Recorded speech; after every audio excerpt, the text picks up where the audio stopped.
Iniurong naman sa December 29 ng ratification ng panukalang pondo para sa 2026. Sa kabila nito, kumpiyansa ang Bicameral Conference Committee na mapipirmahan pa rin ni Pangulong Ferdinand R. Marcos Jr. ang 2026 General Appropriations Bill. Ngayong taon, nagbabalik si Luisa Erispe sa sentro ng balita. Nagkasundo ang Senado at Kamara na imbes na December 22, gagawin ng December 29 ang ratifikasyon para sa 2026 national budget. Ayon kay Senator Sherwin Gatchalian, ito'y dahil may dadaanan pang proseso bago ang pirmahan ng Bicameral Committee report at saka ang ratifikasyon. Originally, dapat 22 ratified na ang House and Senate. Pero based on the timetable ng mga staff, baka 28 ang permahan and 29 ang ratification. Kasi yung pagbabalanse, pag-print, kasi we have to reconcile our numbers with theirs.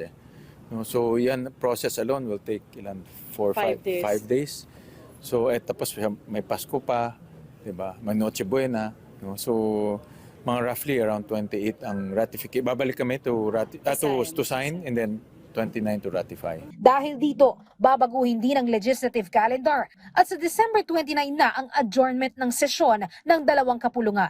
Pero ang tanong ngayon, kung 3 araw na lang bago matapos ang taon, saka pa lang ang ratifikasyon, mapapasa ba talaga ang 2026 budget o reenacted na lang ang 2025 budget? Pero sabi ng Senado at Kamara, binigyan naman nila ng sapat na oras ang ehekutibo na pag-aralan ng panukalang pondo. Ang ginagawa naman namin ngayon is synchronized na yung review ng DBM. DBM ang review. So actually kausap namin si Secretary Toledo. As we speak, nagmo-monitor na sila. So meron na silang real-time numbers.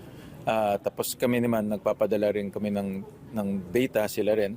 So real-time yung pagre-review. We just want to give the assurance that the executive has enough time to review. So yun yung na-work out namin with DBM, that as we finish the agencies, we already start sending to the DBM. So simultaneous na po yung finalization ng enrolled bill ng GAB at yung review. Kumpiyansa rin sila sa inaprubahang pondo ng BICAM. Walang mavivito ang Pangulo dahil bukod sa malinis at walang bahid ng korupsyon, lahat ng ipinasang budget iniugnay sa mga ahensya ng gobyerno. Ako, I'm confident walang mabivito.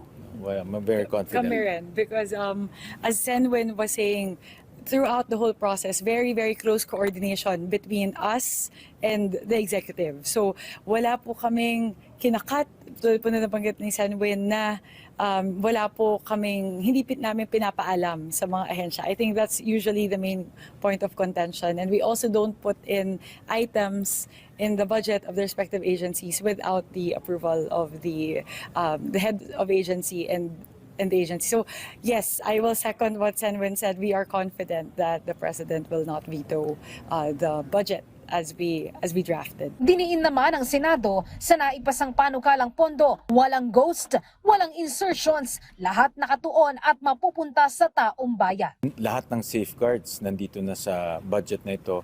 So hindi na mauulit yung flood control, hindi na mauulit yung mga ghost projects, hindi na mauulit yung mga hindi mahanap na projects or substandard.